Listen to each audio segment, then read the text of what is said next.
we got everybody again, and I too would feel bad if it wasn't so funny. You know what? They're never gonna know what we were talking about. I'm okay with that. Yep. We'll go to the grave with it as our secret. However, we do get to talk about game metas. And note we didn't say video game metas.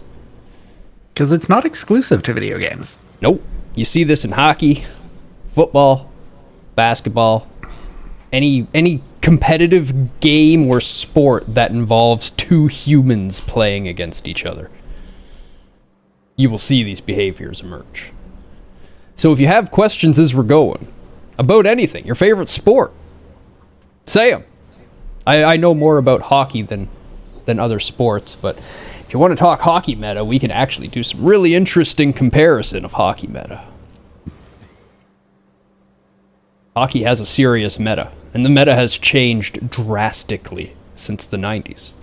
We'll probably talk about this a few times as good examples of why metas change. But first, hey, happy weekend. How's it going, Board? How's it going, Pookie? Hey, Rage. Hey, Pseudo. Nice to have you back, Hey. Rage. Yeah. It's about time, eh? All moved in, getting relaxed and settled in now.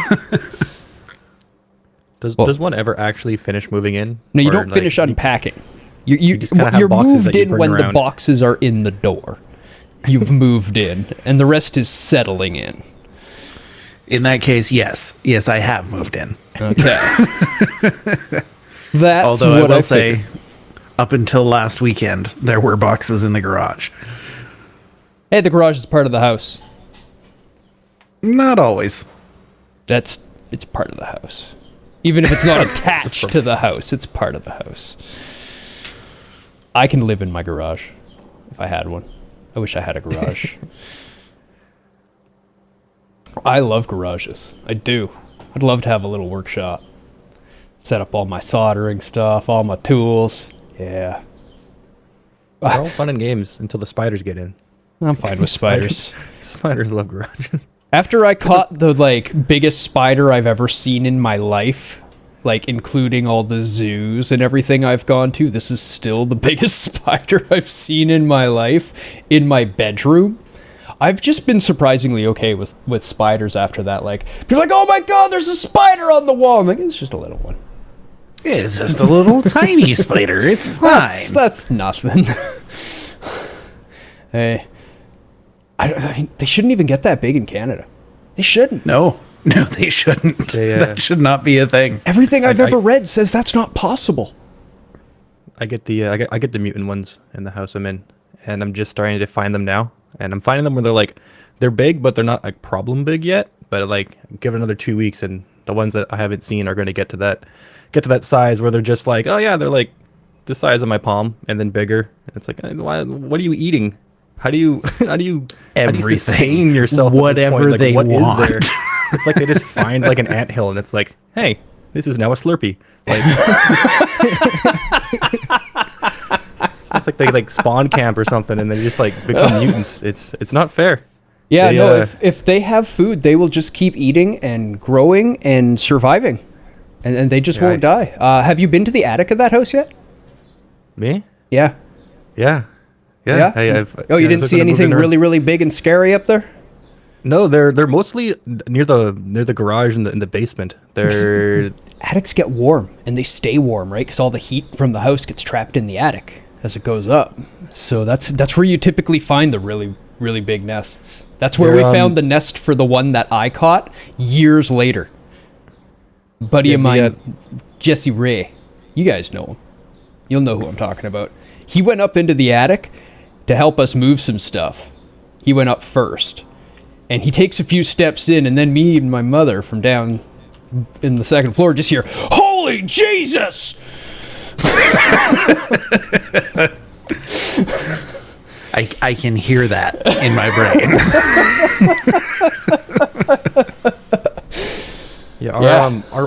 We have a water tank heater in the center of the house, which is also conveniently where my server room is.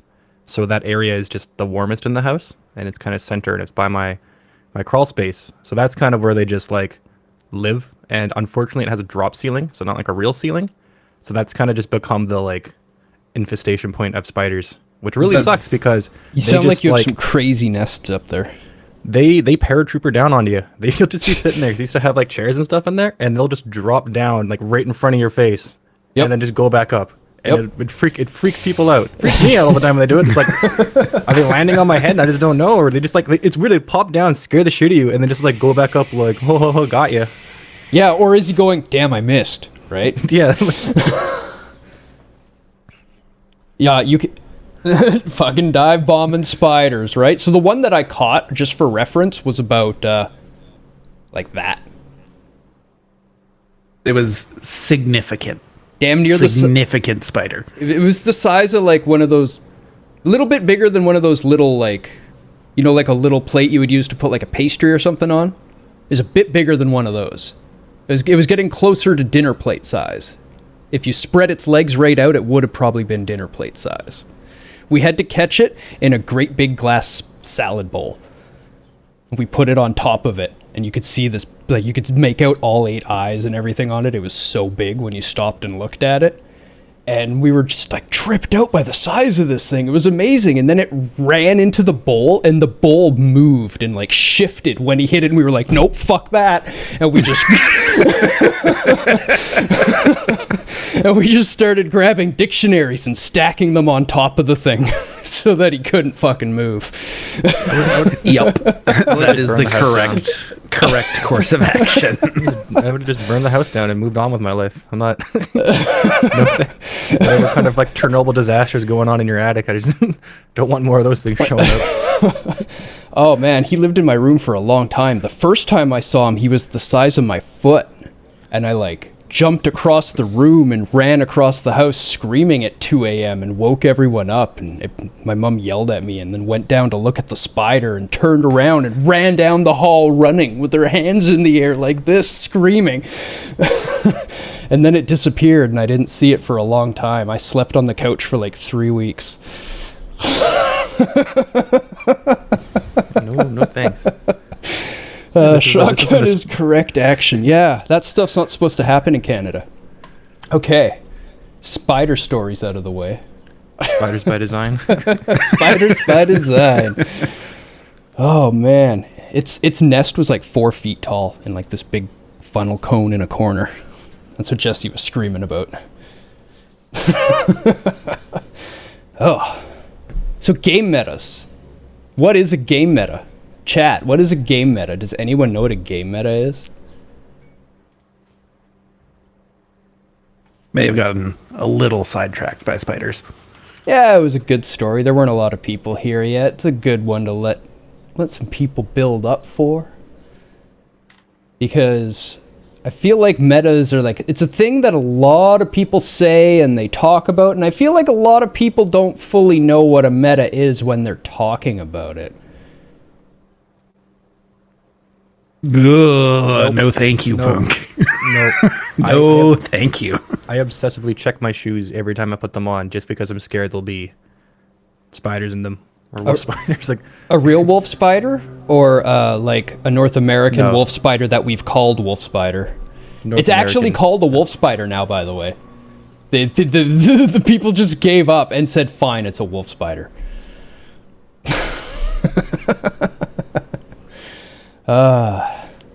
It didn't used to be.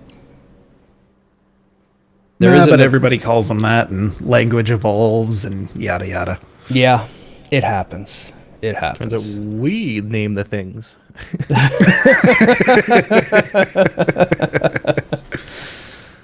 This is what I call it. Yes. Okay. Spit out and stomped on with great prejudice. Yeah, that sounds like a good course of action. Buddy's just trying to take a bath. He didn't know. He just wanted some of the tea. He's all like, hey, this is kind of great. Getting kind of clean. It feels nice. Then all of a sudden, what the fuck? I'm in something's mouth. Why am I getting stepped on? It says you're streaming Subnautica. Not on my screen. You might not have refreshed it since I was streaming Subnautica last night. Try hitting refresh. Does that fix it? In mod view, it totally still says Subnautica. What?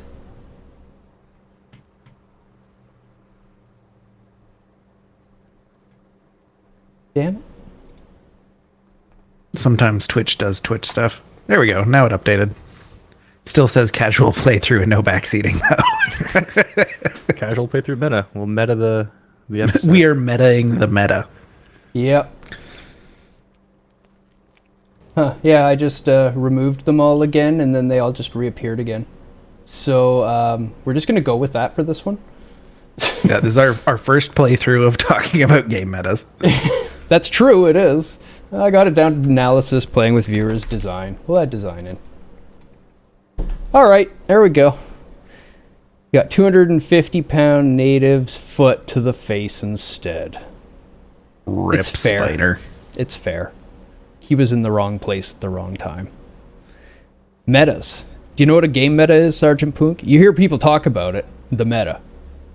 That's not meta. That's not meta. Not meta.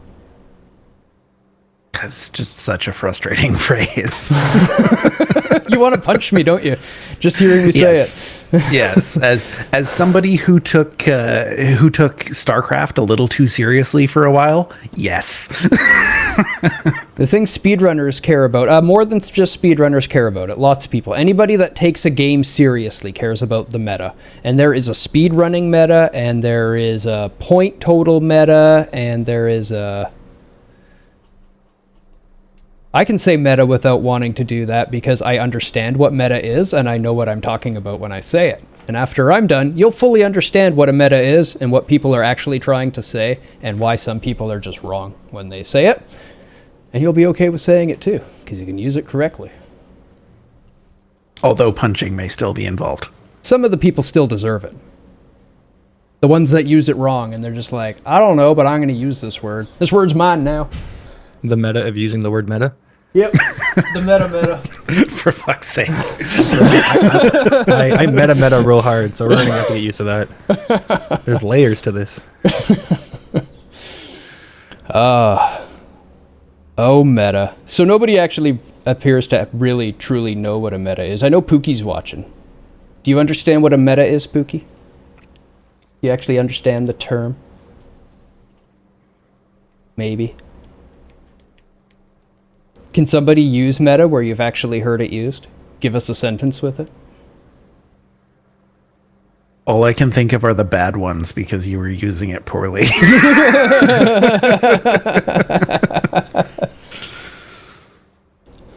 Proto-meta. Protoss meta. Fucking death balls.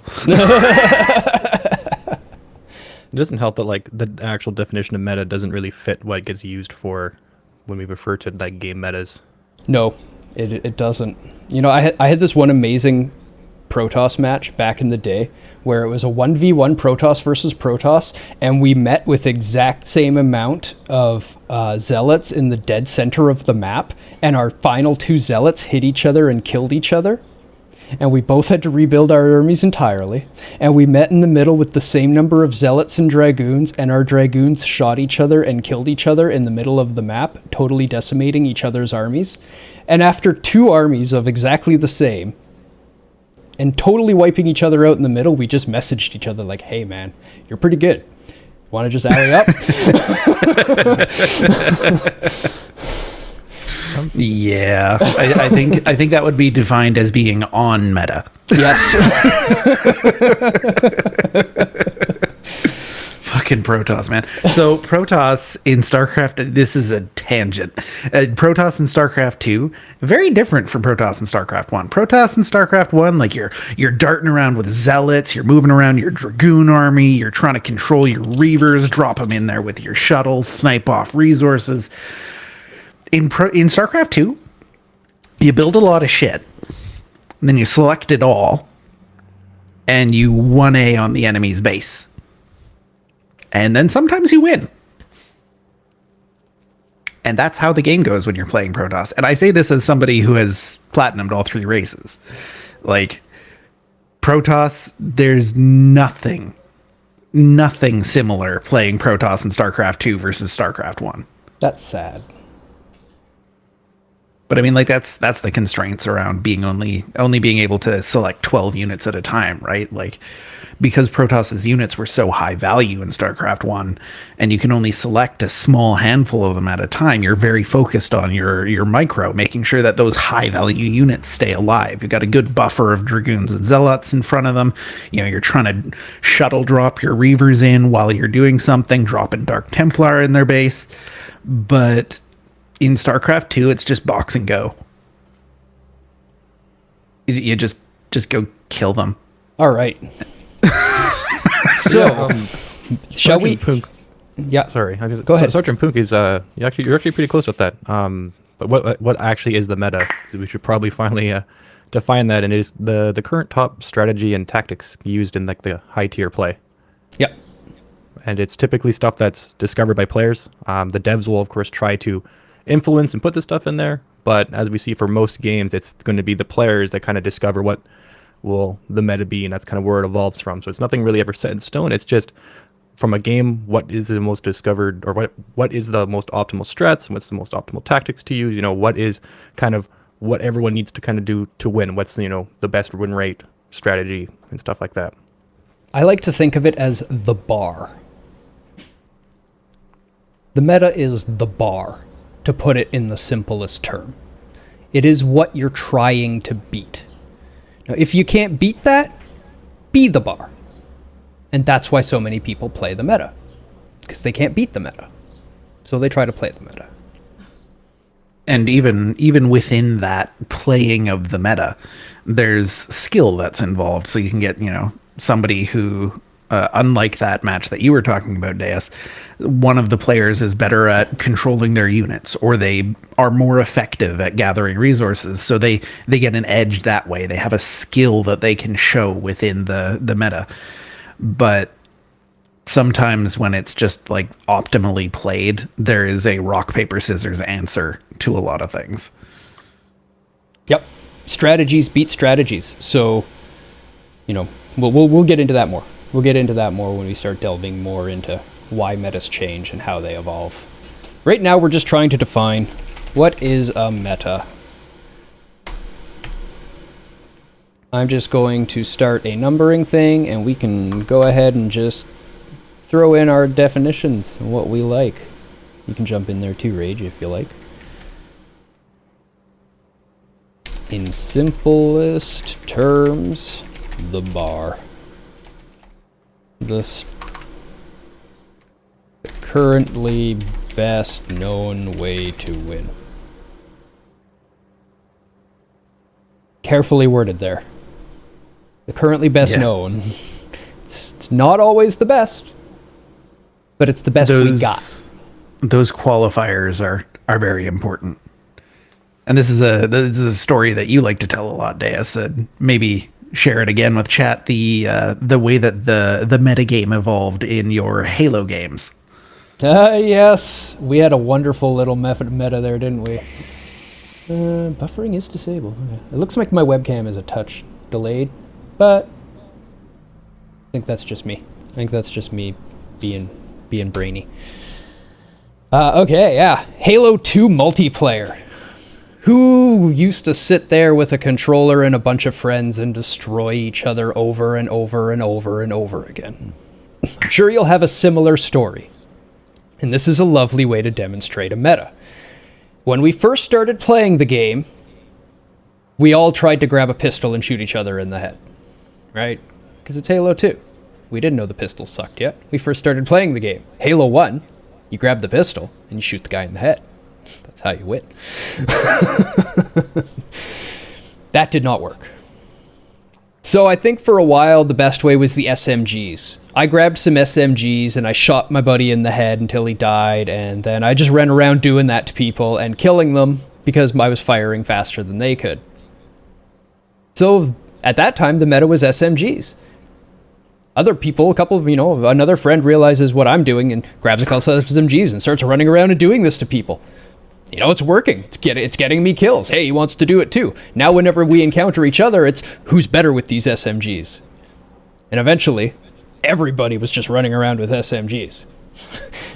And all of a sudden, it's getting hard and you're looking for a new solution. I don't remember who it was, but someone grabbed a shotgun. And then somebody ran at them firing SMGs, and the person with the shotgun went, dead. I like this solution to the SMGs.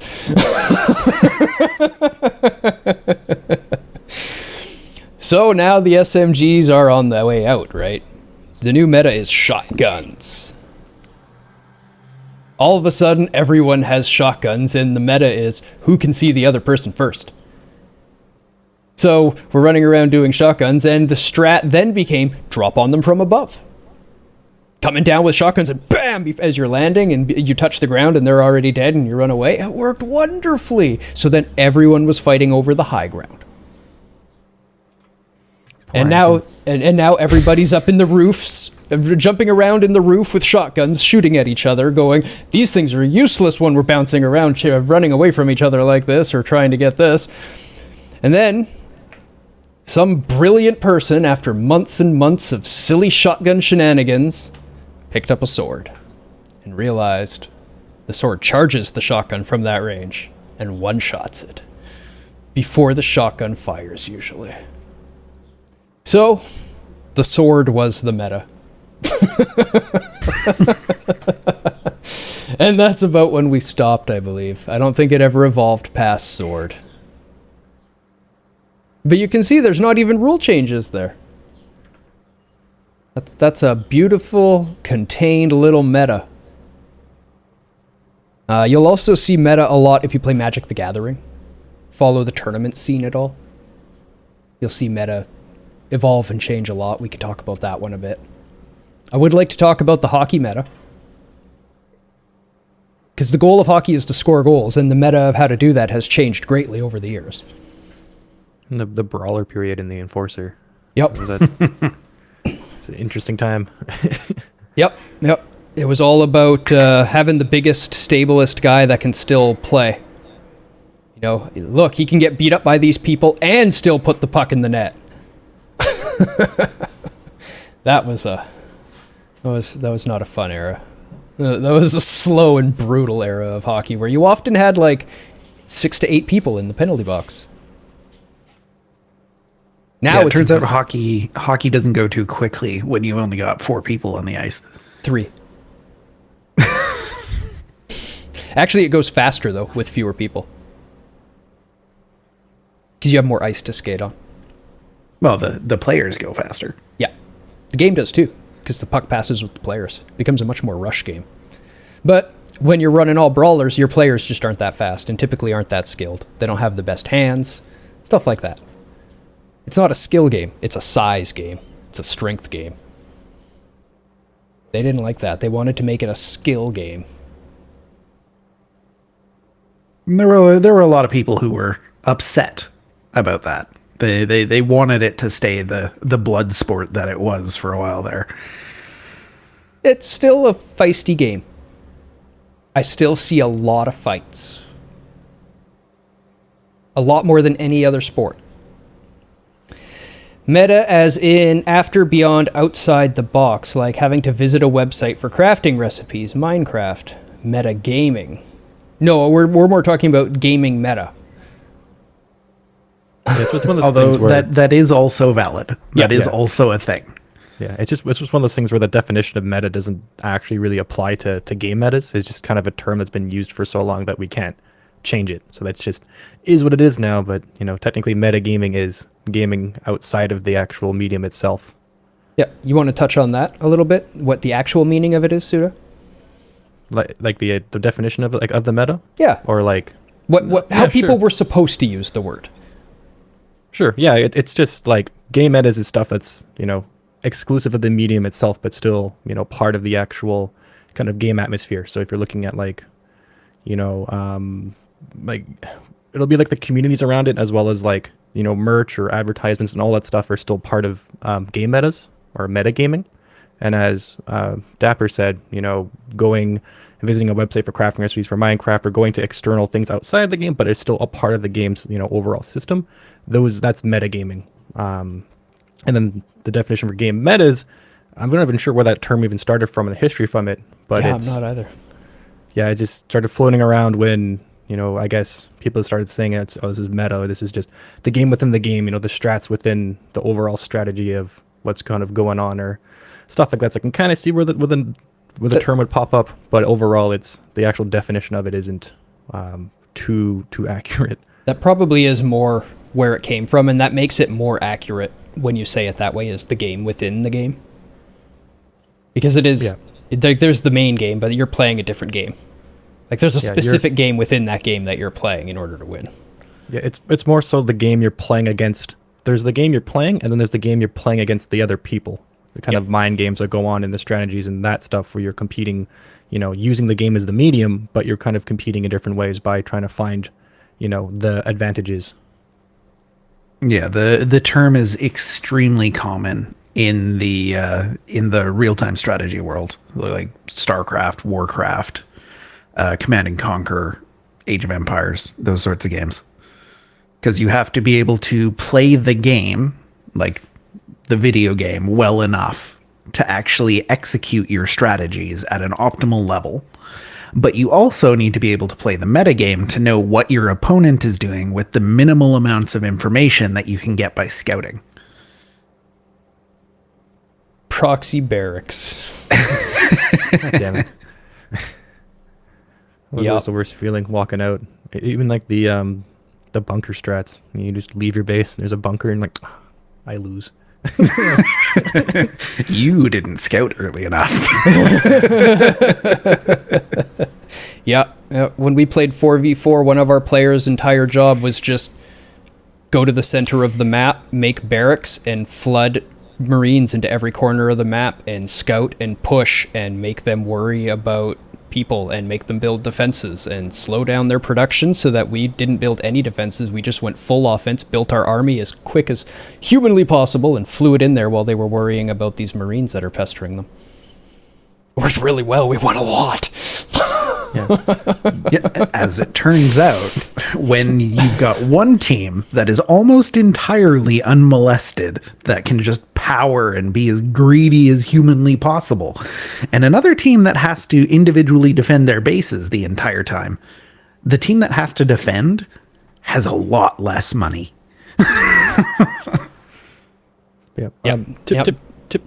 Typically in games that have a lot of choice and a lot of like configuration, so like games that have like talent trees and skills, that there's a lot of different options I can pick. Those are the games that you'll really see metas develop and really see the terminology it's there. Like games like anywhere from like MMORPGs like WoW, or anything for even just like MOBAs like League of Legends, anything where you kind of have to, build, there's an order, or there's choice involved. There's always going to be, at a certain time, the usual more optimal choices. And another thing to keep in mind with the metas is that the current meta doesn't always mean the best. It usually just means the one that will usually have the highest chance of success. And it can be from a variety of factors. Like there could be a meta that's the easiest to play, may not be the best and could be countered by certain things, but maybe that counter requires a higher skill threshold that, only a small percentage of the players will have.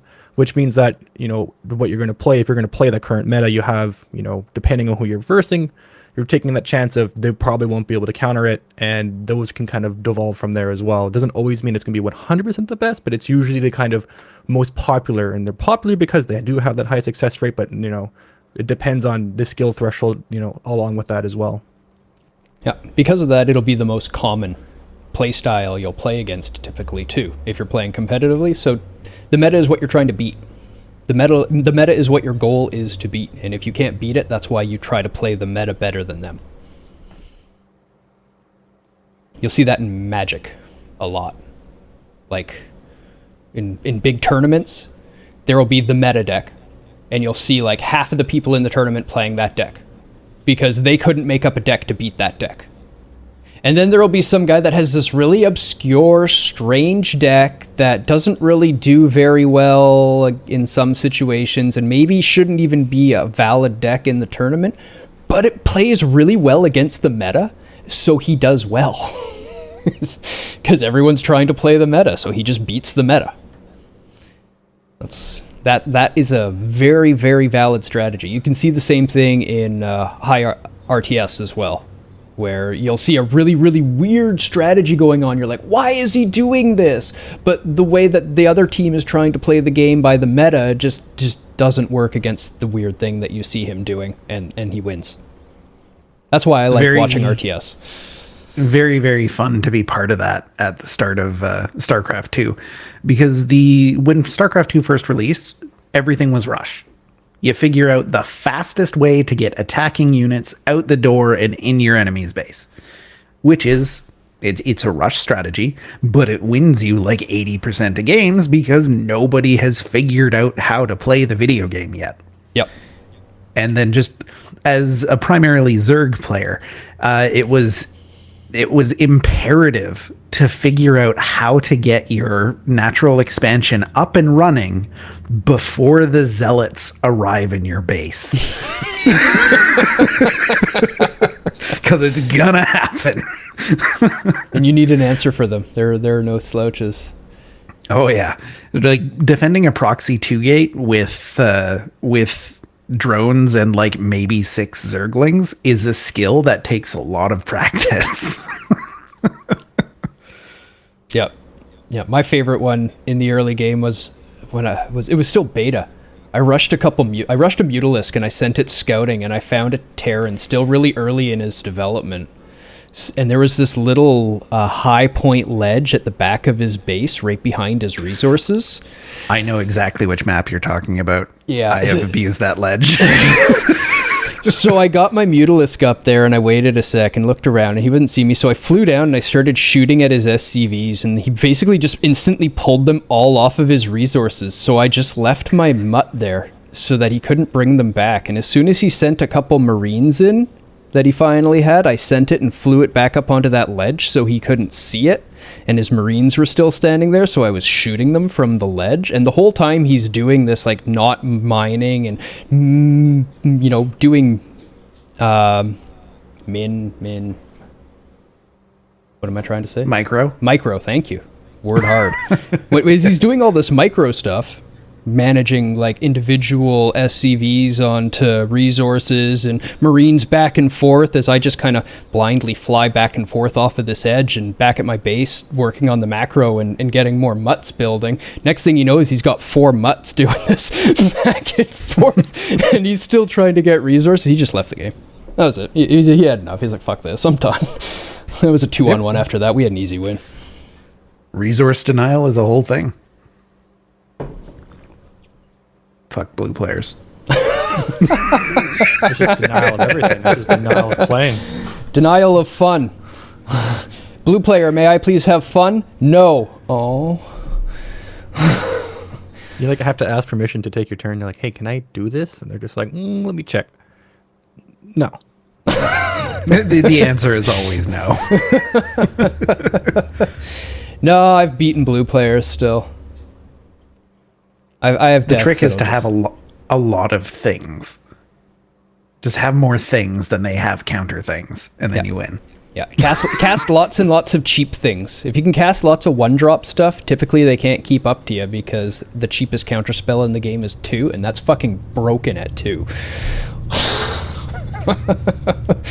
That's a dumb card. 2 mana, you did not do that. What? Yes, I did! No. So, do we have a firm understanding of what a game meta is? Do we want to add some more, like, what metas are? Like, other definitions of it? We'll specify that we're talking about the in-game meta that evolves as you play games. Yeah, well, it's when people say the game's meta or the current meta is what we're going to be talking about. Yeah. So, like, that's exclusive of just meta gaming in itself. So, and as we covered already, it's just, strategies, like the bar, it's the current most common used thing to win, the most popular one that everyone, is talking about, and people are maybe trying to theory craft against, or the things that, maybe the devs are trying to even to change. And it's always interesting to see when they try to fix a meta and then it doesn't work, or they even implement patches and then the meta can survive the patches. It's always very interesting to see when those things start to adapt. Yep. So where do they come from? We've talked about this a lot, but we should specifically address it, I guess. They evolve naturally through competitive play. That's the primary place that they come from. You'll play. You get that little bit of my voice back, Rage. Nope. Yeah, and it's not even just like, and the metas are different depending on where you are too. That's the kind of neat thing about it. It's more of like a community, in a regional sense. It's, communities have their own metas, and you'll see this in games that are international. You can actually see that, the Western play styles can be a lot different from, the Oceanic or Asian play styles, and stuff like that, just depending on. I mean, we want to talk about Asian play styles. I can talk about StarCraft at length. Yeah, and it's kind of crazy to see like the difference, because it's just, from where the communities are, and even smaller down to even just like friends, and stuff like that. Like, where I'm from, and when I was growing up, we played a lot of like Super Smash Brothers, and a few of us were pretty good. So like, certain strats and certain things come out of that, because certain players are good at certain characters, and certain characters have weaknesses, and then people who kind of want to win start maining those characters to get around, or get a chance at winning, but then going to play somewhere else or play with a different kind of a group. Maybe no one even plays that character that you've spent so much time trying to get an edge on, and now you're not as viable, and stuff like that. And then there's a competitive scene. The competitive scene on different tiers is completely different from kind of what level it's at, from playing with just friends to maybe playing in just your community in your city, versus playing on like on a national level. Like, it's a whole lot of different metas kind of can evolve into there, and usually like the high tier ones are the ones that'll kind of work all the way down, but it can just be different from just depending on what the skill group in your friend is, because like typically none of your friends are going to be a pro level player. So the kind of metas are going to be the ones that a pro could easily counter and easily get around. But for your friend group, that's something that's going to work super well, because no one's really figured out how to get around it yet. Yep, that's why the best way to get good is to play against good people. Yeah, and like I'll give more of an example for Super Smash Bros. Like, there's kind of like, as Diz was going with playing Halo with his friends, there's kind of just that evolution of strategies that work out. And it's not like, for the most part, when you're playing these games, you're not always going to be going online and watching pro videos or trying to find out what the pros are doing to get those strats. You're just going to be playing casually with friends, because that's what you do. But with a few people in my friend group, we get pretty competitive, so we really try to stay on edge, and we do pay attention to kind of what's going on in those kind of pro metas, how those people play in. And then it kind of goes from community to community. Like with Smash Bros, we find that like a lot of people don't really know that there's a block button for some reason. Not a lot of people block, but then it kind of evolves to a bunch of things. It's like a lot of people don't know that there's grabbing, and people don't know that you can spot dodge if you holding shield and you press attack button, or you shield down, you can dodge in place, which is like for our community, kind of what kind of grew is like, all right, people found that you can grab. That was really common, was running and grabbing, because you could slide and grab someone, and no one really knew what to do against that, because if you get a grab, you get a few shots in, you can throw them and build combos off that. And then we found, you can spot dodge, so if you spot dodge a grab, you can now grab them instead, or you can get a free hit on them. So it grows like that. And then I was told that one of my friends in a different friend group was really good, I should come over and play against him. And then that ended up happening, and it turns out they weren't too aware of the whole spot dodging and thought it was grabbing kind of strats, and it was just kind of brutal. And it's stuff like that that kind of happens, where like you can be the best out of a friend group, but depending on what the meta is for that friend group, how far it's been pushed or what's going on, it can be really kind of eye-opening when something external comes in that's a new meta that you've never even seen before, that you weren't even aware of, and then it can just kind of get stomped in a sense.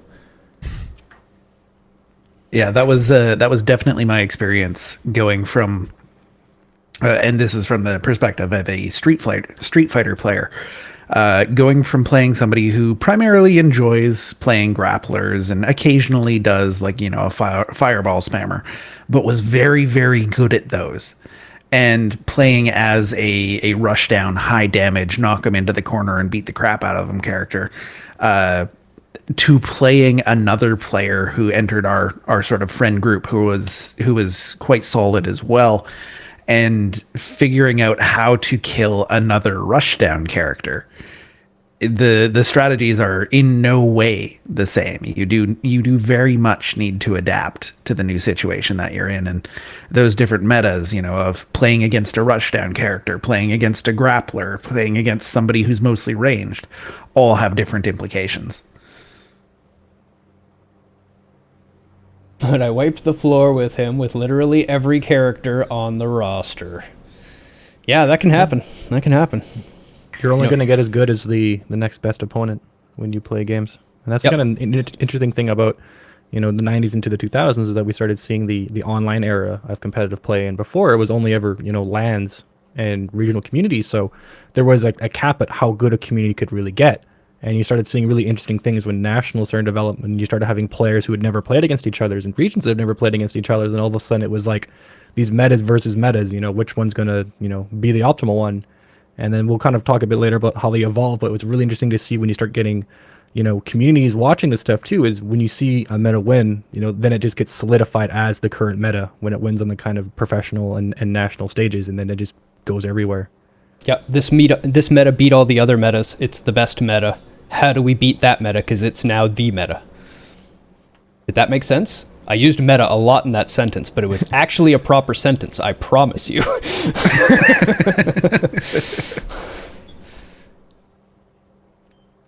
I hope that made sense. You might have to rewind the video and replay it a couple times if you're watching this later. Where do they come from? They evolve naturally from play styles that differ. And as we started getting more into the online era, we'll talk about how they evolve. But metas can also come from they're influenced by the developers. They're of course the ones that put the rules into place that these will come from. And you'll see certain times when a meta gets too strong or too broken, the devs will try to come in and break it up or change it. Or even just if a game gets stagnant and stale, you'll hear a term of a stale meta. And this will happen even if it's a good meta, even if it's a fun meta, if it lasts a couple of years, the game gets repetitive. And that's kind of the beauty of, online games and patching nowadays, is the devs can come up and tweak things slightly, and just even slight tweaks or slight nerfs to certain things can completely change up the game. Yep. Although sometimes they just dumpster things, like the mothership in StarCraft 2. Most of the time they dumpster things. It's amazing. It's so heavy-handed. You don't have to be so heavy-handed. Not even it's just kind of funny because it's one of those things because it's never there's just ticking time bombs and metas that are just existing, and all they need is just the slightest tweak, and all of a sudden something that no one saw coming would show up. And then I'm amazed how much stuff gets through public test servers, especially when I used to play a lot of League. And it was a public test server, and these patches are there for weeks and months, and all of a sudden it goes live, and it's a second day patch to fix it because the game just got so broken. It's how did it get through? And it's the people playing, I guess, the public beta versus the people who are playing the main game. As soon as it hits the main game, it only takes them a day to be like, hey, wait, this item is so broken that it's actually going to get banned for a day or removed from the game for 2 days as they try to fix it. And it's well, it was in the public beta for a while. How did this, not dissolve? And it's it turns out it just takes one person, one time to find it, and it can spread so fast as, people witness it and people see it and really notice depending on how broken it is. And then it develops into a meta. And then once it becomes a meta, depending on how strong it is and how unbalanced it is, they might have to take drastic measures to fix it. Yeah, and following along with the League example, I remember when Blue Ezreal first became a thing, I had a couple of weeks where I just didn't die. Yeah. The heals is so strong. And there was and it's interesting thing too, where sometimes it doesn't even come out of patches. It just kind of comes out if people start figuring out humans are creatures of habit, and we get really used to things being set in ways, even if it's not, what's written in stone. And that's a kind of a neat thing about League, is that, there's not really a set things for how the game should be played. It just kind of developed that, top lane, middle lane, and then the bottom lane, you'll have a damage dealer and a support, but there's nothing that, really solidified that for a while into this is the way it could be played. You could, swap the lanes, you could do, all 80 carries if you want, you could do whatever, just, those metas didn't work well, but all of a sudden you just find these weird stress that pop up. It's hey, what if we, did double damage dealer one place, or had an 80 carry that was good enough to without a support, so that we could have maybe we can run dual jungle. You had this crazy shit that would just start popping out of nowhere that would work for a bit until some people kind of figured out okay, what's the counter to it. But in that small period of time, it can really, before anyone knows how to play against it, it'll just solidify itself as like, this is a strong play style. This is like, what we can be and what we can do it. But overall, you'll still see, the metas that are a little bit more resistant to change, a little bit more resistant to countering will still kind of prevail through those. Yeah, I remember the early days of League too, or when it was even just like an add-on. And I remember as I was getting, or not a custom map. That's the word I'm trying to say. When there's a custom map on, that was Dota, but Dota, Aeon of Strife. Yeah, those days. And yeah, same idea with the just janky, weird, crazy strategies coming out all the time because nobody knew how to play. my favorite and least favorite thing about League, and I'm so sad that they changed Hecarim, was cruise missile Hecarim. So Hecarim's initial passive ability was the faster he was going, the more damage he dealt. They should have left that. So it turns out there's a whole bunch of ways to get movement speeds buffs in that game. And if you build all of them, he becomes a cruise missile. And when you ultimate into the squishies, they all just die. I mean, you die immediately after, but all of their squishies are dead. Very, very fun build. The ADC is typically one of those squishies, and once that's gone, the rest is easy. One of my favorite things. I used to play with someone who was really good at League, and I was never really too great, but I played a lot of support, so I would just play with my friends who were really good and just get kind of carried through that. But we found out kind of cheese strats that would kind of work really well, and one of my favorite one was rolling a Thresh Blitzcrank bottom, which is like you don't have nobody ever goes anywhere. Yeah, you don't have like any real damage or anything, but we figured out you can utilize the tower. You pull them in and then you just lock them down while the tower does the damage for you. And then we found out there was kind of an exploit where you could grab someone and click on Thresh's lantern and you can just pull them with Blitzcrank as he goes to Thresh. So you would squat up and I would grab someone with Blitzcrank, grab the lantern, and you would just pull them like so far back into them that there's just no way they're going to escape, and you just get a free kill. And if you can land it on their main damage dealer, basically it doesn't matter who you grab because they're not going to be able to save them. You just get a free kill, and then you can just push forward. And it was pretty dumb until they fixed that. This is how metas evolve. I have a counter. It turns out Leona doesn't give a fuck. She will just beat the shit out of you, and you will die instead when the AD carry comes in to clean up. I miss Unstoppable Leona, where it's like you get grabbed and you're like, okay, this is like this is fine. Where you would just be like, I would flash into Blitzcrank grabs because I'm like, I want you to grab me, pull me in. This is what I want. He pulls you in, you just E on their ADC, being like, hey, I'm in here now. Everybody dies. God, I love Leona. And there was AP Leona for a hot minute. That was it was interesting times. That was a whole thing. Yeah, it's but yeah, like we'll talk about, like I said, how they evolve, and the devs will try to patch things, or as I said before, they'll be stale. Maybe things get stale. They want it to be more exciting. There's going back to League, they've had issues before where the game would kind of devolve around a lot of farming. There was a time where Nasus was like one of the strongest top laners ever, and his thing is that when he kills an enemy with a certain attack, he kind of builds damage to it. So kind of what the game would evolve is being as defensive as possible and holding out until your Nasus just is so farmed up and has so much damage, but he's also a tank. He's so much health, he's unkillable. You basically just kind of had these 40 to 50 minute games that weren't too exciting because no one was really going for kills. The whole strat was get your top laner so strong that you can just push at 50 minutes and kill them, and the respawn is so long that you can just then destroy the towers and win. And while it was effective and it worked, and it just kind of resulted in a bit of boring gameplay, as well as it's really boring for spectators to watch because A, they knew what was going to happen, and B, one person would have Nasus, and then all of a sudden you're like, well, if they don't kill him right out of the gate or kill him by like the 20-minute mark, they're basically just kind of screwed.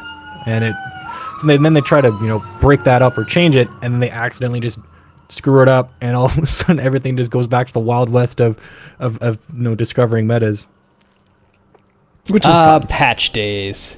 Gotta love patch days. What have they broken? Which brings us to, we can talk about this one for a while, hopefully, because there's lots of ways, right? Right? Yeah. Lots of things we can talk about for how do they evolve. What causes a meta to change? One of my favorites is new discovery. And I have the most drastic new discovery I can remember in store for you, and that was when we were into total annihilation in our friend meta. The biggest change to a meta I've ever seen was learning that commanders can be picked up by transport units, as in the other team's commander. What? I was out in the field building. So, okay, if you don't know about Total Annihilation, you have like a main building unit called the Commander, and he's the fastest building unit out of all, and he's the most damaging unit in the game. Both players start with him, but if he dies, he explodes in a nuclear explosion, wiping out everything around him. In some game modes, he's literally the king, and when he dies, you just lose. That's an option you can turn on in the game. His downside is you can only build simple structures. So the idea is you start the structure with one of your advanced units that builds slowly, and then you get the commander to help, and it finishes quickly. That's kind of how you use them to build. So I had mine out in the field building some defenses and getting ready for an expansion. I looked away for a moment, and I looked back, and I see a transport unit which holds a single ground unit and just kind of flies it somewhere to get over gaps and stuff. Fly up to my commander and pick it up. And I was like, wait a minute. That's not good.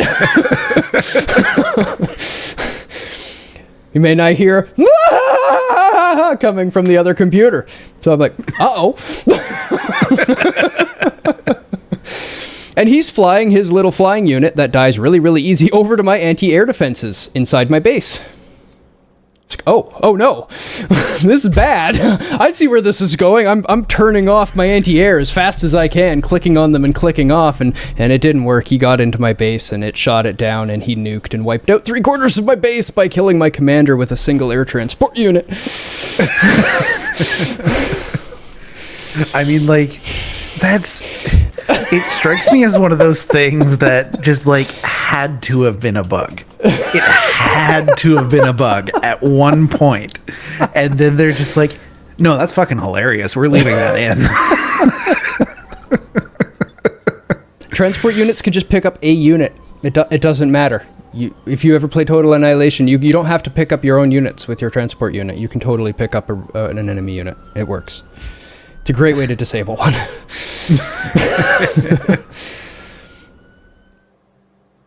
My eyeball. Patches DLC. Okay, let's put them down. And we'll tell some stories and examples. And talk about good and bad. Community counters. New strategies from experimentation. That could actually go under community counters as well. The DLC is always an interesting one too. Mm-hmm. Mm-hmm.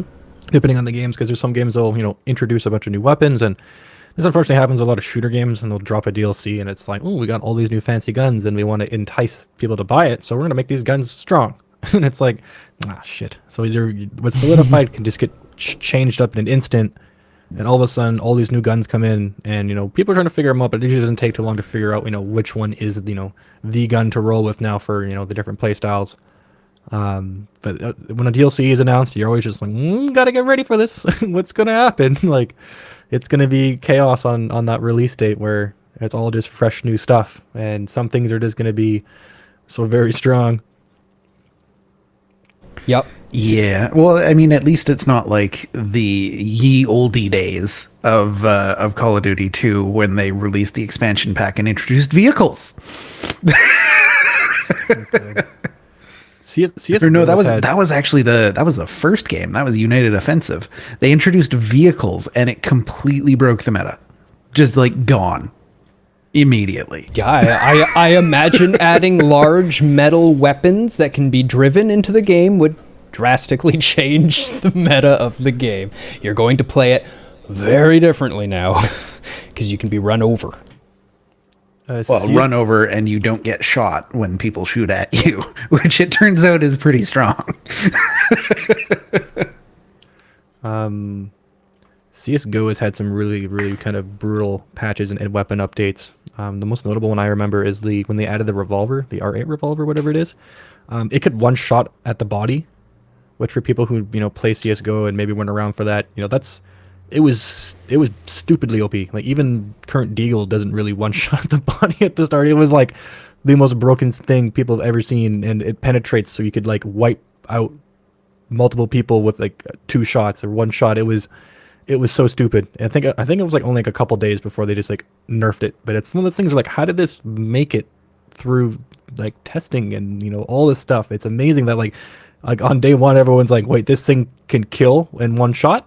I don't have to hit the head. I just shoot center mass as long as I'm kind of close. It was so dumb. It was unbelievable. It was like, okay, well that changes up everything, and thankfully they patched it pretty soon, because otherwise it would just be revolver Western game from then forward. Yeah, that's. Although I will say there is a game called I think it's Fistful of Frags that is precisely that, and it's super fun. That is a little too OP though. Yeah, even as someone that doesn't play a lot of shooters, you gotta at least hit the head to get the 1 shot. There's got to be some reward there. Like you can't just like take away all incentive for headshots. That's no good. Yeah, it was nuts. It was like, okay, this is the most broken thing we've seen, and then it got patched. And I think of other notes. There's one really other bad example that I know of, and it was for people who play Siege, Lion, when they added Lion, and it was one of those things where like, it's bad when they have to just ban it in competitive play entirely, like just completely remove it. It's bad. So people who don't play Siege don't know what Lion is. So Siege is your kind of typical attack defend strategy game. You have a team of people defending, you have a team of people attacking, and what Lion would let you do is it was wall hacks. They just put in wall hacks. His ability was you got wall hacks and got to see people through the walls. And in a game where it's strategy of finding and holding angles, all of a sudden you just see where the entire team was. A, you can shoot through walls, so that was stupid, and then B, you communicate to your entire team where everybody is, and then like there's nothing they could do about it. And it was like, who thought this was a good idea? Like, which just that thing that we have to ban people for having, which just put it in the game under a character, right? Or just give them, everyone's using wall hacks. Well, maybe if we give them wall hacks, they won't have to hack. And it's like, oh yeah, that worked. Yeah, it turns out that's still a big advantage. Yeah, it was insanely broken, and like I said, it's one of those things where like Siege has a competitive following, and it's when that stuff happens, it makes it stale, right? It's not fun to watch. It's kind of boring. Like, okay, well now everyone just rolls this character and gets wall hacks. At first, it's kind of funny, neat to see. It's like, oh, things have been shaken up, but it quickly devolves into, it's just so strong. There's not everybody's too much that can playing happen with it. Yeah. And then another one was when Bayonetta was introduced into Smash, for people who were around during that, and that was one of the worst things I've seen. And that's probably because I had friends who got really good with Bayonetta instantly, and it was just the most frustrating thing, because they had 1 hit to death combos where if they hit you with one thing and there was just nothing you can do, you couldn't get out of it, they just juggled you in the air and killed you. And it was like you'd get put into it, and it's like the like the wobbles for melee, where they can just like Ice Climbers can like infinitely grab, like that kind of broken stuff, or as soon as they land it, you just put the controller down, and it's like, okay, well, I guess I won't play anymore. And it's the same, like they hit it, there's nothing you can do. There's no skill that you can do once it starts to stop it. At the start, it just would kill you. And they could be at like 100%, they could be like 1 hit from kill, and you could be, the low 40s, and it wouldn't matter if they landed it, you're done. And it was just so broken and so stupid and so frustrating, because you're trying to figure out how to counter against it, and it's one of those things, if it's so broken, you have to try so much harder than they do, and it's one of those things where like the balance of effort isn't fair, and that's how those metas develop, is how much effort does it go into as well to have to actually win. Yeah. So I got to call out grinding gear games while we're talking about metas and how they evolve, especially under the patches notes, because I love grinding gear. I love Path of Exile. It's a wonderful game. It is hands down the best free-to-play game out there. Oh yeah, no question. Warframe right under it. Warframe is damn good. But if you want a free-to-play game, and Path of Exile is just that's the model for for the standard on good free-to-play games. But come on, guys, learn how to fix things. You are the most sledgehammer heavy-handed patchers I've ever seen. Whatever is the meta on the current patch, you can assume relatively well that it will be completely unviable after the next patch. Do not touch it. Do not go near it. It doesn't work anymore. They will just destroy it. They're like, we don't want anyone playing this way anymore. You don't have to do that. Just make it a little less weak. SRS got nerfed to wet toilet paper over the years. The last one I remember was when Energy Shield was everything, and you would just go Chaos Inoculation and max Energy Shield, and healing heals Energy Shield, and we're just unkillable with your Energy Shield regeneration and all that fun stuff going. You couldn't die, and you could get so much of it. It didn't matter. And the Chaos damage is what goes through your shield, so you're immune to that. It doesn't hurt you. They were like, oh, no, that's not good. And they destroyed every aspect of Energy Shield. They attacked like every part of it that was good, to the point where you were like, no, you don't play Energy Shield anymore. Like, just don't do it. You can't. It was completely worthless. You would just die instantly. Yeah, and as a counterpoint to that, I like what Wolcen is doing with their balance, actually, because we found that extremely broken build early on when we were playing, and rather than doing significant sledgehammer nerfs to the spinny bladey thing that I can't remember the name of, they've buffed everything else to make everything else viable, and like a little bit of nerfing to the spinny bladey thing, but everything else got a lot stronger, which in my opinion, rather than taking away the fun that some players are having, it gives you other viable options. You can play other classes and still, play at high difficulty levels. It's one of those things where ideally when patches come out, you're not going to just completely nerf the current meta, because what that does is it's a bit too disruptive, because most of your players are going to be using that, and all of a sudden it's not going to be viable at all, and they're going to go from having fun to having no fun real quick. And it's going to be very frustrating to them. And even though, maybe it's cheap and maybe it's this, and, you want to disrupt it, but if you do it by just sledgehammering, nerfing the meta and the current strat, it's going to, upset a lot of people, and it's going to be frustrating, and, it'll take some transition time. But that's why a lot of devs will try to do the other thing where they'll not really do a direct nerf. They'll try to, make it less powerful, but try to introduce, a new meta, or try to introduce some new things, or buff some other things, so that maybe that other stuff will be a bit more stronger. But then unfortunately that needs to be, very carefully tested, very carefully planned. And what usually ends up happening is that what they try to introduce new just opens up the floodgates of just even more broken and exploited stuff. And all of a sudden, you go from one cemented, broken meta to another even more cemented and broken meta very, very quickly. It's hard. We can rag on devs and stuff all the time too, but we also have to keep in mind that no one's really perfected this process. It's hard. You just never know what the players are going to find. There is no perfect, and I understand that, but there are some extreme examples of sledgehammering where you're like, no, yeah, you could have done that later. You didn't need to go that far. There's we can call those out. So I've added expansions on there, because another fun meta that expands and evolves that way is Magic. And it's fun to look at the different leagues, even, because there's multiple metas going on depending on what league you're in, and they evolve at different paces for different reasons. I don't know how much you guys know of the Magic tournament structure. Almost none. Okay, so you have a standard league, which is the last two sets to come out. So that meta changes drastically constantly, because every time a new set comes out, the last set goes out. So you're getting an influx of cards and an outflux of cards. How many months is it for a new set? I can't remember how many sets come out a year. It's like 2, I think. So yeah, it's pretty fast and pretty common. Yeah, it's a really very expensive meta to keep up with. you're like, you look at the prices of decks and you're like, so then you have a modern beyond that, right? And that is everything from so when the company was sold a while back, they sort of changed the rules and like solidified the rules at that point in time. Like, this is going to be it moving forward now, no more changes. We're going very serious about the play style. And that's when they changed the look of the cards to the new look. That's why they call it modern. It's the modern look. So all the cards from that point in time forward that have been released in that type of set are legal in that one.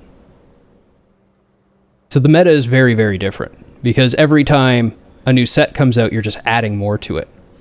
So while the current standard meta will be using tons and tons of those cards from the 2 latest decks, because it's entirely made out of it, maybe 1 card a year will be added to the modern meta.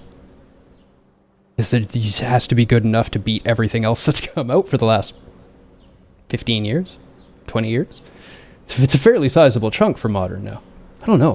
Let me look. I'm curious now. When did Magic Modern start? 2011. 10 years. 10 years. Still a while. Yes. That's still a lot of cards. And then beyond that, you have the legacy meta, which is every card from the beginning of time allowed, save for the Power 9. They still banned those. Those still had to be restricted. Because otherwise you don't get to play the game. It's just you draw and you go, okay, I win. Yeah. Those are legal in Vintage. There is a meta for that, and that's the Vintage League. And everything is legal in Vintage. And that league gets silly. Whoever plays first typically wins.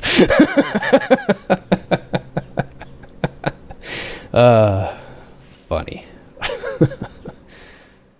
It turns out game balance is really hard, especially when you need to release a whole new set to fix the cards. Well, they also didn't, they had no idea what they were doing, right? Like, they didn't even think the Power 9 were going to be the best cards in the set at the time. Okay, so one of the most powerful cards, here's an example of how little was actually understood about the game when they built it. One of the most powerful cards in the game, 1 blue mana, draw 3 cards, instant.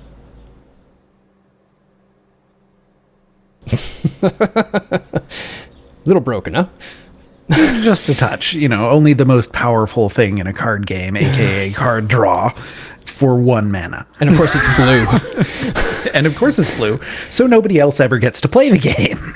It was released in a series of 5 cards, 1 for each color, where it was 1 mana for 3 of something. White got to heal 3 health or restore 3 damage to a unit. Blue got to draw 3 cards. Black got to add 3 mana. Red got to deal 3 damage. And green gave a creature +3/+3. It got bigger. That was their series of 5 cards. There's 2 of those that are significantly stronger than the others. and then one that is just significantly weaker than everything else. Yep. Yeah, it was not balanced. They did not know what they were doing. They were just a bunch of mathematicians. Even the art was done by one of the mathematicians. He was a mathematician and an artist. Never Very met one of true, those. Punk. One of these cards is not like the other. Yes, accurate.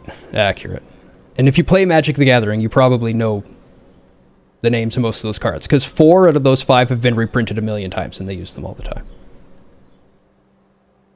Actually, 3 out of the 5. Healing Salve, the white one, they don't bother reprinting. It was so There's no point. It was so bad. Black was Dark Ritual. They use that all the time. Red was Lightning Bolt. They use that all the time. I love Lightning Bolt. And green was Giant Growth. That's where those cards came from in Alpha. I am basically a Magic historian, yes. I've been playing the game a long time. I taught Pseudo how to play. I taught many people how to play. Pseudo pretty good, too. And then you hit them with your dredge deck and laugh. Now that you understand the game, try to understand this. Okay. Rule changes. And we can actually look at sports here too. Because, like we were talking about in hockey, we started with a bunch of people beating each other up and fighting over the puck. And the league decided we want this game to be fast, skilled. Highlight the parts of hockey that are special and unique. So they started changing the rules. They took away the 2-line pass. Was the first big rule change that they made, which allowed the players to move the puck quicker, spread out more to do their play, which opens the ice up more. There's so many extra little things that end up happening with one rule change. All that extra ice means players have more room to skate. Players can skate faster. That means faster skating players are suddenly more valuable. So faster skating players start getting drafted into the league. The league speeds up.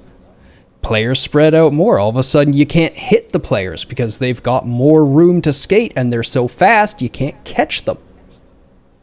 The hitters start fading out, right?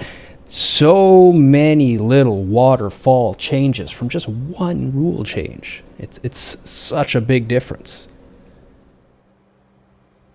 Can you think of any good examples? I don't know of many in video games because they don't tend to change the rules in video games often. Video game rule sets, like you're saying, don't change as much, but what can happen is new game modes get added. Yes. But that's totally new meta now. I think I know one for it's kind of rules, but it's more, I guess, mechanic or what. But Overwatch had a problem where at one point the meta kind of developed into everyone just rolling support and heals because they found out that going all that utility, it was just kind of unstoppable. If I'm remembering correctly, what ended up, they tried to patch it with nerfs. They even introduced like specific characters to try to break up the meta, like a character that was designed to just kill tanks and support units, and it still just didn't work because it was just such a strong meta. What they ended up having to do, I think, was implement actual role-based matchmaking and role-based character selection, so you can only have like a certain amount of support. I think you could have like one tank or one healer or something like that, and the rest are damage.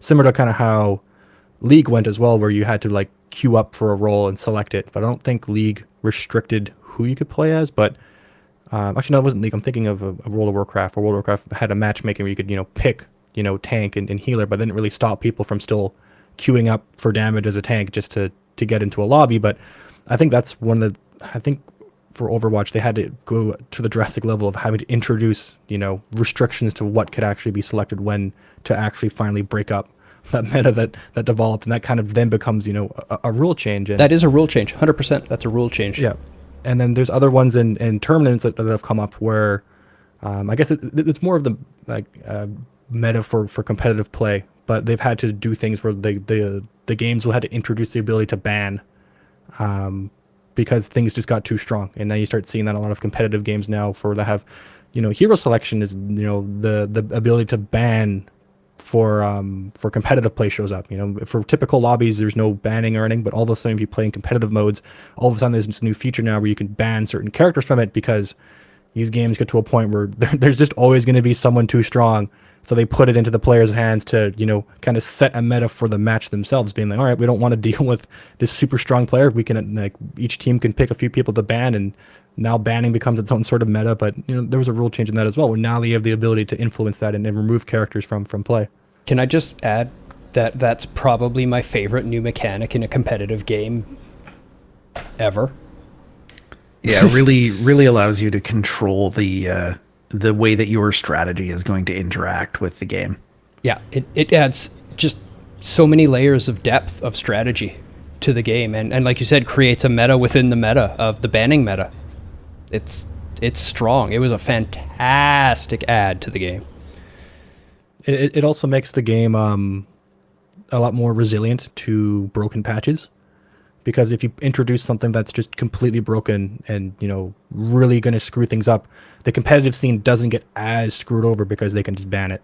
They can use the in-game mechanic to prevent it before the devs have to stand in. And you'll see if something's too broken, the devs themselves can remove it from the game for a bit. You see there's a lot in League where an item is all of a sudden unavailable for a couple days because either a bug or an exploit comes in, or it's just so strong that it's just going to completely destroy the competitive scene for a bit, or ruin rankings and stuff like that and upset people.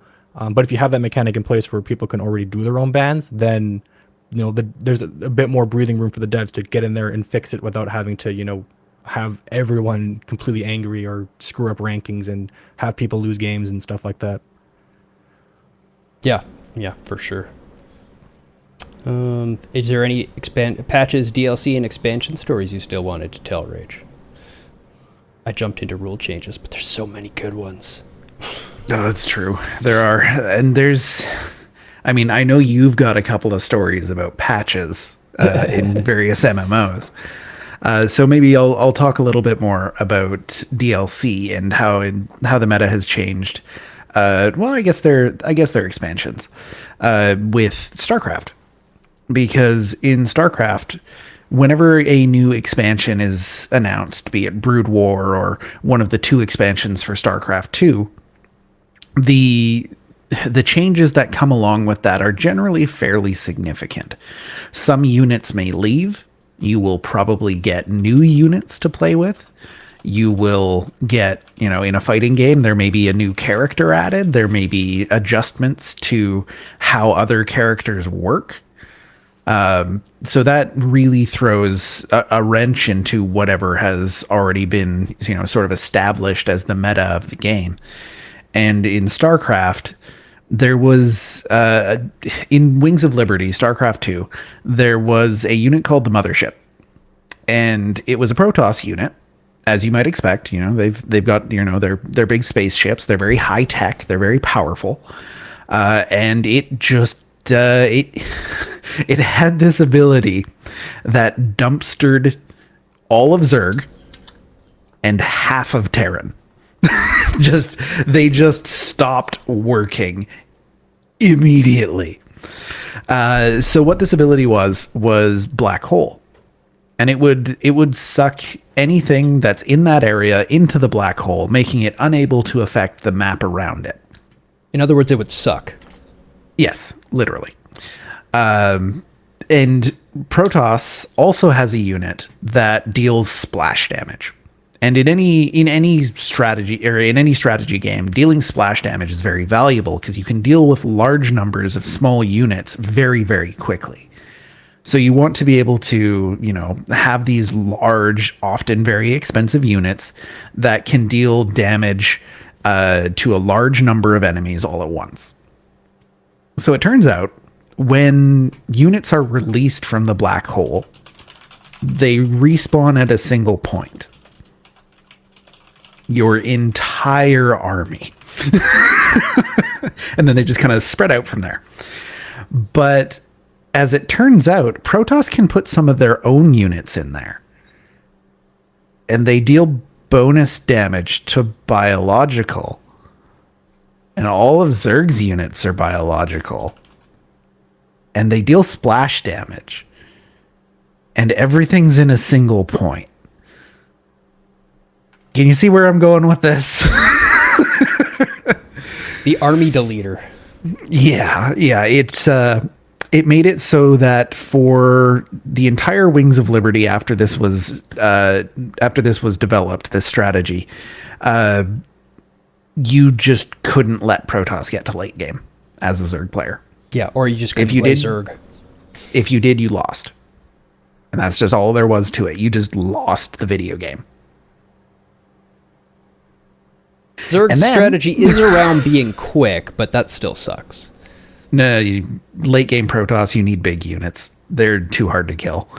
But the expansion that came out, the Zerg expansion after that, they changed the Mothership's ability so that it had a maximum number of units that it could pull in, rather than the entire Zerg army. Which made it a lot less brutal. And it also made it so that everything that was sucked into the black hole had a couple seconds of invulnerability with which to spread out again when it was released. So that effectively solved the problem of the Archon toilet, which I still think is probably the best name for any strategy ever. That sounds like a fair way to patch that. Yeah. Unfortunately, it also made the mothership useless. So they just didn't get it anymore. Yeah, but it's not completely useless. It can still lock down some units. Fine in a small skirmish. It was okay late game if your opponent Zerg went air, because their big, powerful air units were very slow. But if the opposing Zerg army was ground-based, you just didn't get it. There was no reason to. The units were too spread out, they were too fast, they dealt too much damage. I think that's There's just no reason to get it. I think that's a fine spot for an in-game unit. It's good in this situation. You should get it in this case. It effectively killed it in competitive play, because when as Zerg, you can switch up the composition of your army at the drop of a hat. Oh, I know. All right, I got to take off. Got some stuff to take care of today. Cool. Yeah, have a good weekend, everybody. I'll tell silly MMO patch stories then. Ooh, good. Please tell them what they did to my Ret Paladin Blizzard. I wasn't playing at that time. I mean, I have some ideas, but I can't give stories. Or I'll quickly touch on that real quick then. But they let's just say it went from the most broken thing to something that wasn't even viable for its main role of damage at all. They butchered them, which it was probably deserved because they were so stupidly broken for so long that it wasn't. But hey, Blizzard has a bad habit of just like putting them out to pasture for nerfs. They just take them out back and just bury them. Like, we're forgetting about you for a long time. It was bad. Which is to say, I had to level as a tank, like without any damage stuff, just questing as a tank, just because of how bad Ret had gotten to and how useless it became. But yeah, everyone have a good weekend. See ya. See you later, Pseudo. Ret has a long history of being broken too, like a real long history of being broken. Ret was even broken in like vanilla days. So in vanilla days, they had an ability that would give them a stack buff that never went away until they used a certain ability, and it increased the damage of that ability, and it would stack infinitely. Oh my.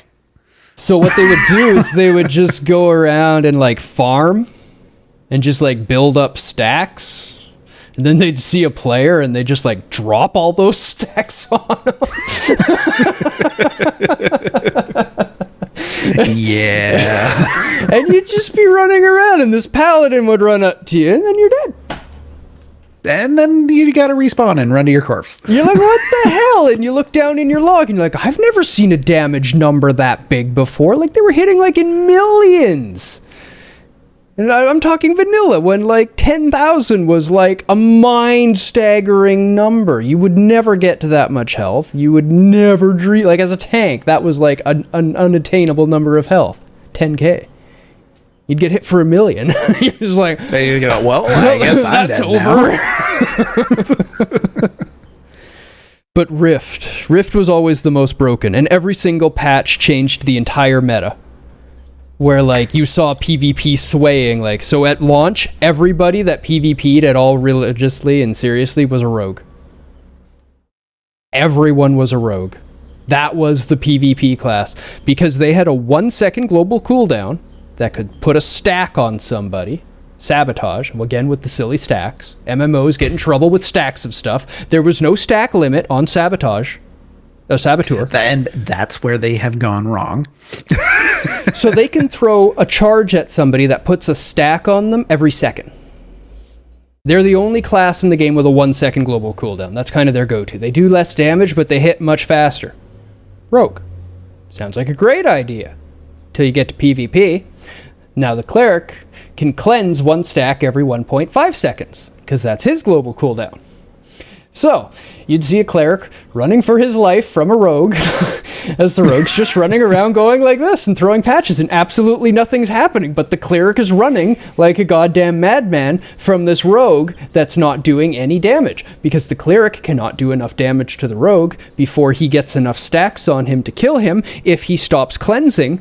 But the cleansing only slows down the stack process. So all he can do is run and spam cleanse, hoping somebody else attacks the rogue for him.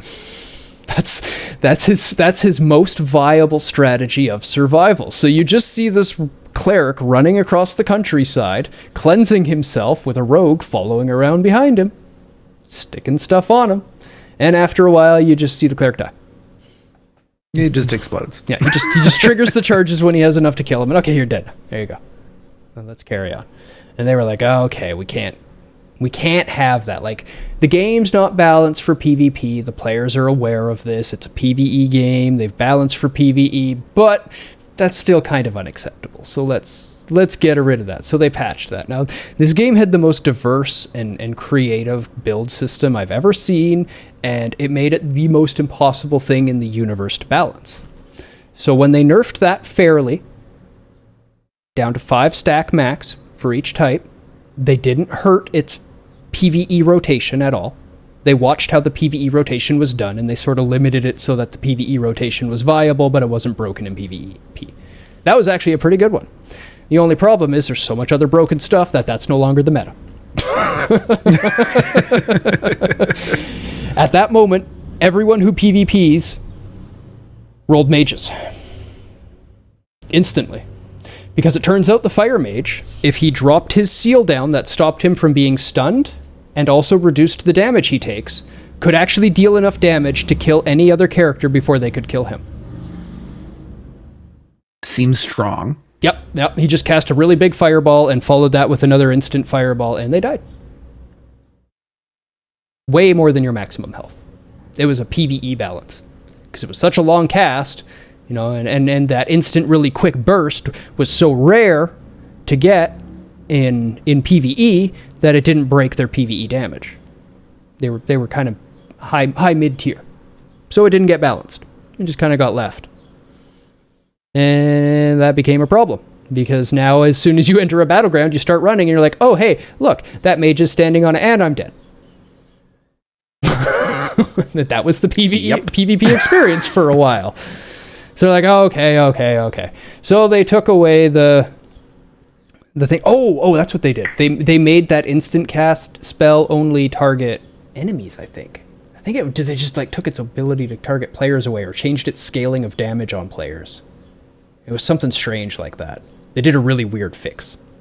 They left them in their PvP glory, or PvE glory, because they didn't want to fuck with the PvE meta, because people hadn't cleared all the content yet. We were struggling through it.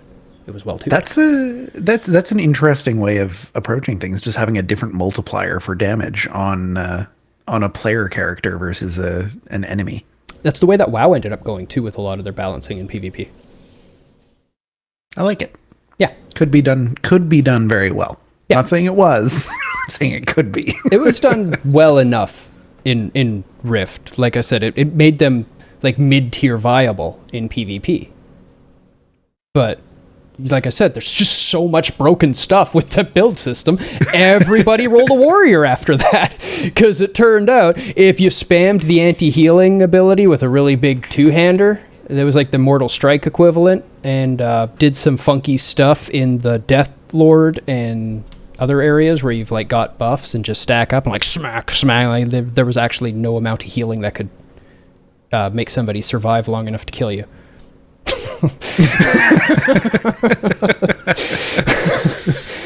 Yeah. Oh my. Yeah, see, I like a good build system. I like them. They're fun. In PvE. Like that build system was so broken in so many ways that we ended up making a PvE build for the 5-mans with our mage that was consistently number 1 in damage and number 1 in healing in every 5-man that we did. Like because all of the health numbers.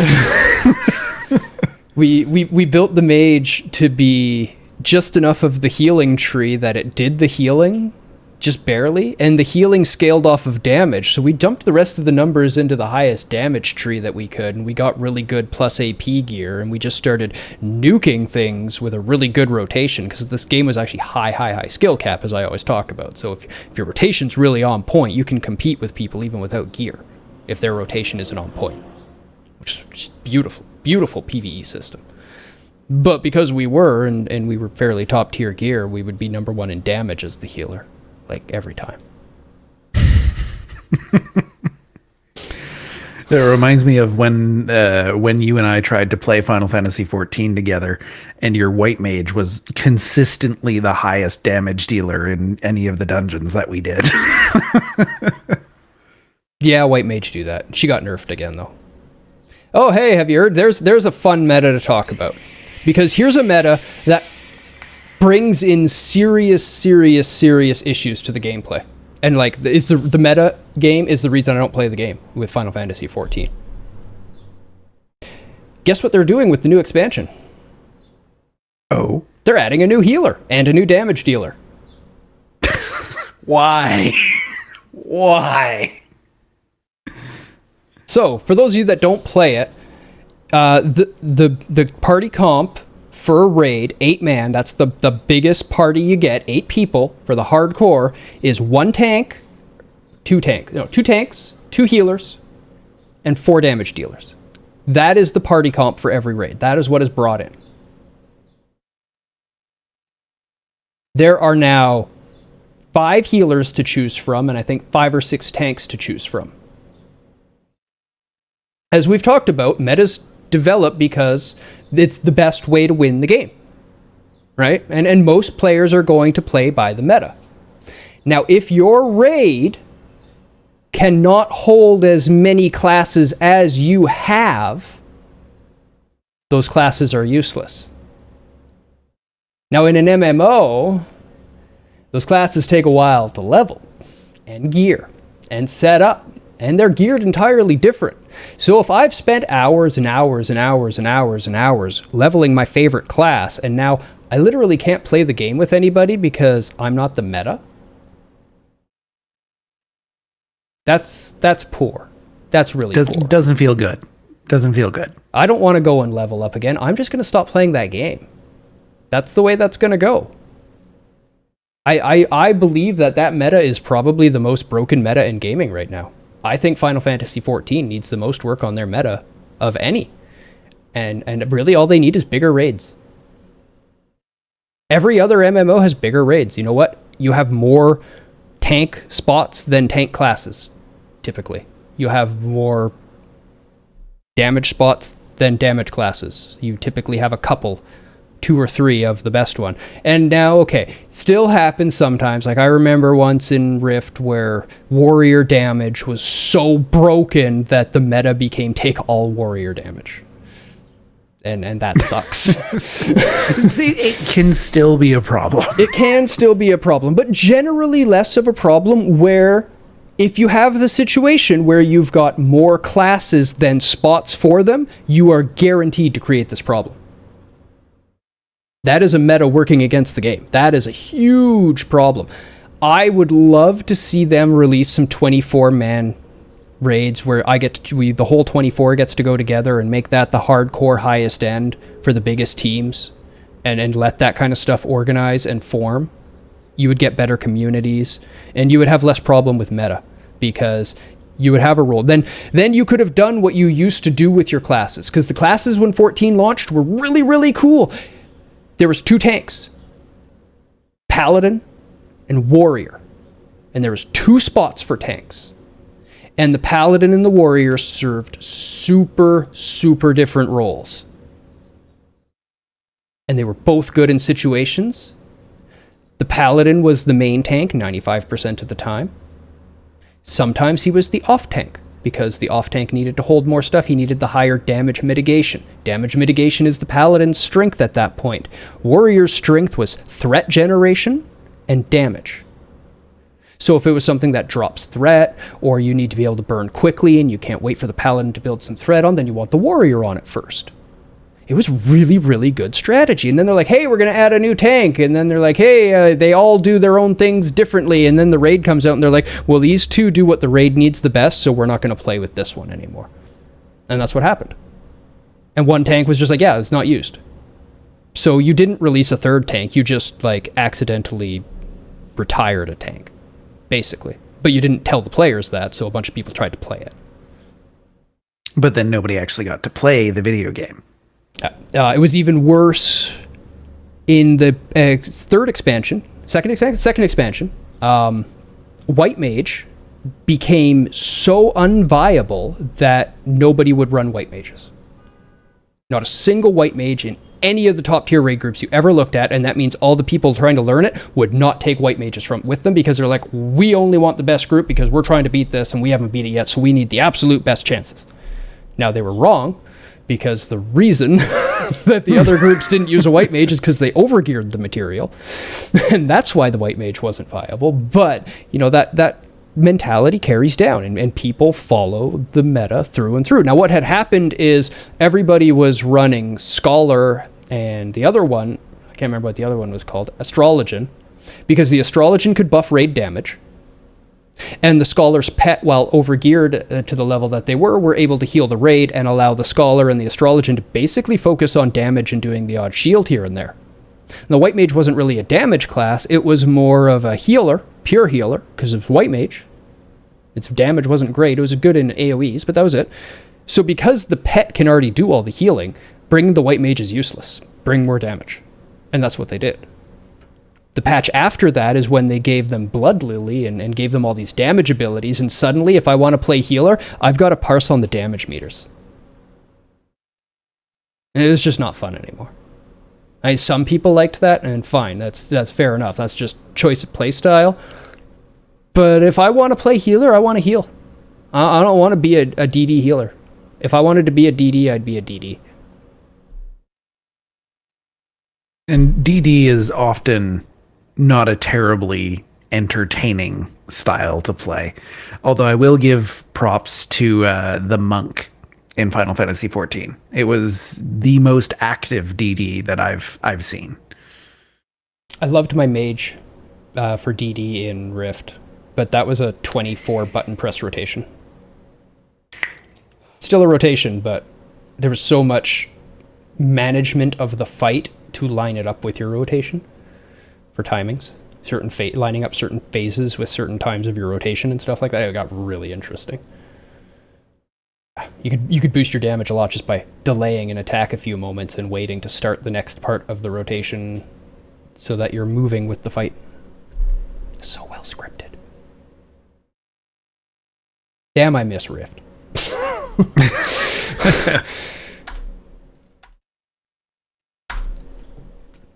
What else, bro? That wasn't really meta. Every patch changed to meta in Rift because build for damage was constantly changing. Like that 24 button rotation was 2 patches. It lasted. And then it went away. Such a good rotation, though. Any questions about meta now that we've ranted and raved about it for so long? Anybody in chat have a direct one that we can answer?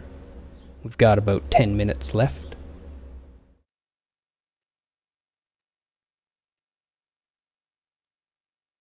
Crickets. No, it looks like either we were not as entertaining, or we've done a good job explaining what a meta is. So either everybody knows what a meta is, or everybody's asleep, is what you're saying. Yes.